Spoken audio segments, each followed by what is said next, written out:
Assalamualaikum warahmatullahi wabarakatuh. Saya Nadia Merwati akan mempresentasikan terkait tugas biofarmasetika modern saya yang bertemakan pengembangan vaksin COVID-19 berbasis mRNA.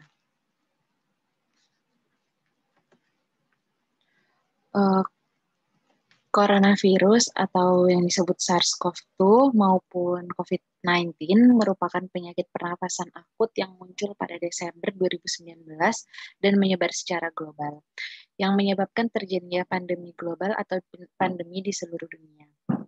Kemudian, oleh karena itu kebutuhan vaksin sangatlah mendesak, maka upaya besar-besaran untuk mengembangkan vaksin COVID-19 dengan berbagai teknologi sangatlah berbagai macam. Eh, Kemudian sejauh ini 120 kandidat vaksin COVID-19 sedang dikembangkan. Eh, dari sejumlah tersebut, salah satu kandidat vaksin berbasis mRNA yaitu mRNA 1273. RNA virus dalam kaitannya dengan vaksin COVID-19 telah diumumkan oleh International Committee of Taxonomy of Virus atau ICTV dikarenakan memiliki untai homolog dengan SARS.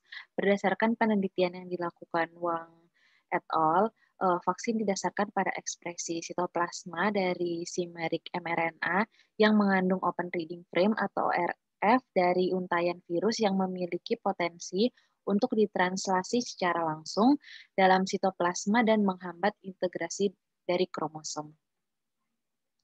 Kandidat vaksin yang berbasis mRNA merupakan kandidat vaksin COVID-19 pertama yang memasuki tahap uji klinis. Berikut merupakan tabel dari daftar kandidat-kandidat vaksin COVID-19, ada berbagai macam dan diproduksi oleh berbagai macam perusahaan. Kemudian penemuan oleh Kariko dan Weisman bahwa penggunaan nukleosida yang dimodifikasi mengakibatkan penurunan efek imunostimulan dari in vitronya. Kemudian Scalake dan rekannya memungkinkan produksi mRNA yang sama tidak merangsang respon bawaan dan penurunan produksi protein hanya dengan rekayasa sequence tanpa perlu dimodifikasi nukleosidanya. Terkait pengembangan formulasi, terutama dengan menggunakan LNP atau lipid nanopartikel yang membantu menstabilkan mRNA tersebut dan memfasilitasi pengirimannya ke dalam sel dan melepaskan dari endosom.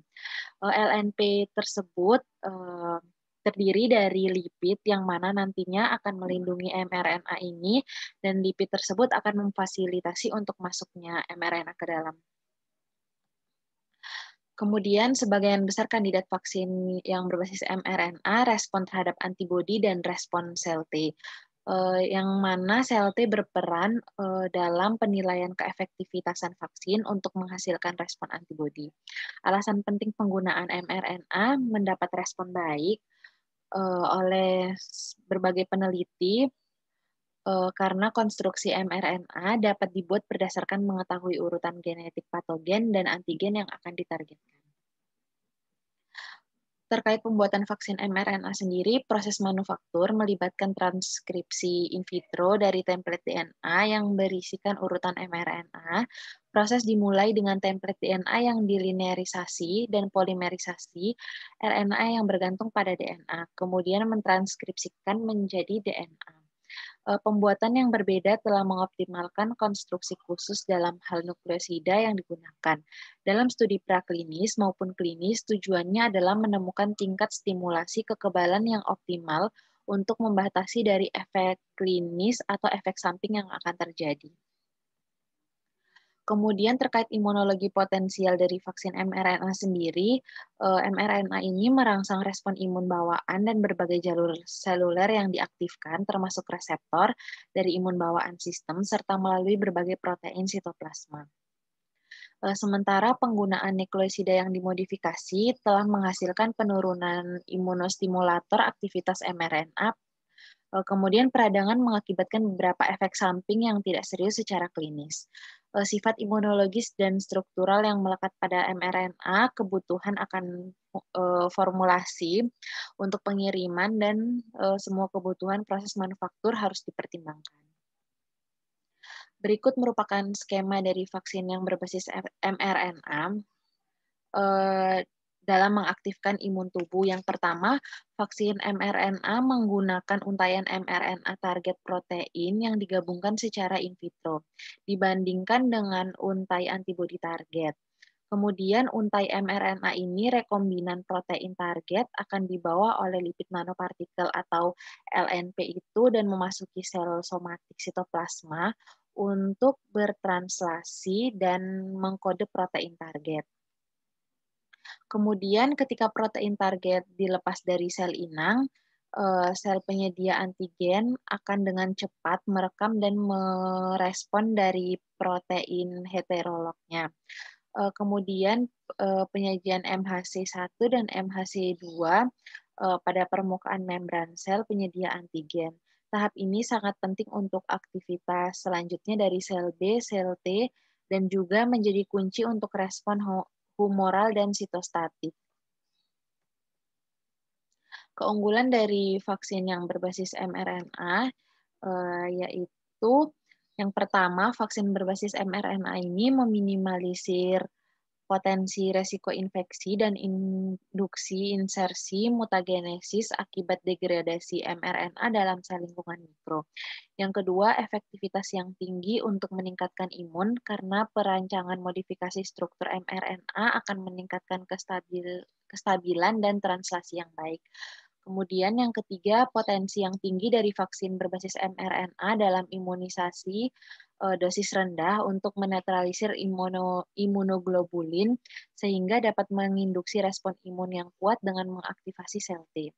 Dan yang terakhir, keunggulan vaksin berbasis mRNA dapat diproduksi secara massal dengan cepat untuk dapat mengobati populasi yang terjangkit.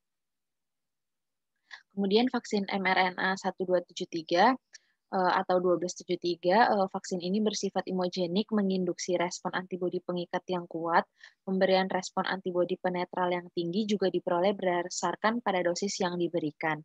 Kemudian vaksin mRNA ini atau vaksin mRNA 1273 ini dikembangkan oleh Moderna dan NIAID, kemudian terkait keamanan dan imogenitasnya mendukung kemajuan vaksin mRNA 1273 untuk uji klinis tahap selanjutnya. Dari 3 dosis dievaluasi, dosis 100 mikrogram memunculkan respon netralisir yang tinggi dan sel T CD4. Simpulan dari presentasi saya terkait vaksin berbasis mRNA merupakan teknologi yang dapat dikembangkan dengan cepat untuk penanganan COVID-19 atau COVID-19 serta menunjukkan respon yang cepat. Kemudian vaksin ini dikembangkan dengan cepat karena tanpa memerlukan kultur atau fermentasi. Selain vaksin ini cepat, cost-nya pun lebih rendah atau murah dan lebih aman bagi penggunanya. Kemudian vaksin yang berbasis mRNA ini memiliki respon cepat yang dapat dioptimalkan selama pandemik dengan waktu yang kurang lebih tidak lama. Berikut daftar pustaka yang saya gunakan. Sekian dan terima kasih. Apabila ada salah, mohon dimaafkan. Wassalamualaikum warahmatullahi wabarakatuh.